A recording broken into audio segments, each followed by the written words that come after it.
मुस्कुराइए दोस्तों, आप मुक्स को सुन रहे हैं।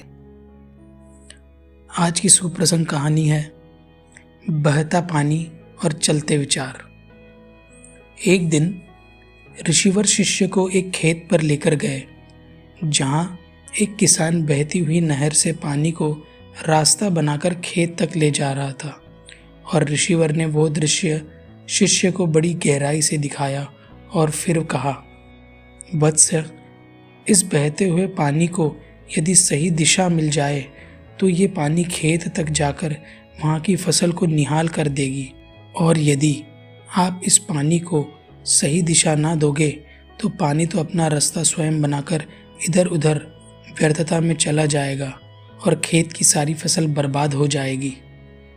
आगे ऋषिवर ने कहा, वत्स, जिस तरह से बहते हुए पानी को सही दिशा देना जरूरी है, उसी तरह से चलते हुए विचारों को सही दिशा देना बहुत जरूरी है। और विचार कभी नहीं रुक सकते, वो निरंतर चलते रहेंगे। विचारों को दिशा देना आपके अपने हाथ में है। तुम चाहो तो उन्हें आध्यात्मिक राह दे दो, और तुम चाहो तो उन्हें भोगियों की राह दे दो। विचार और मन का बहुत गहरा संबंध है। मन वहीं जाएगा जहां उसे विचार लेके जाएंगे। इसलिए हमेशा पवित्र और आध्यात्मिक विचारों से ओतप्रोत रहो।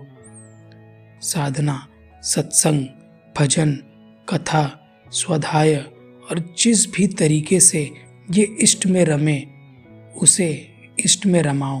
क्योंकि यदि तुमने विचारों को सही दिशा प्रदान ना की तो विचार और फिर मन गलत दिशा में चला जाएगा।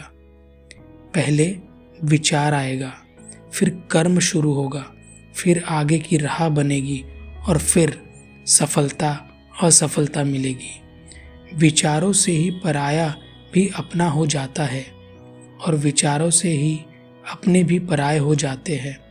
हे वत्स, ये कभी ना भूलना कि विचार एक महाशक्ति है।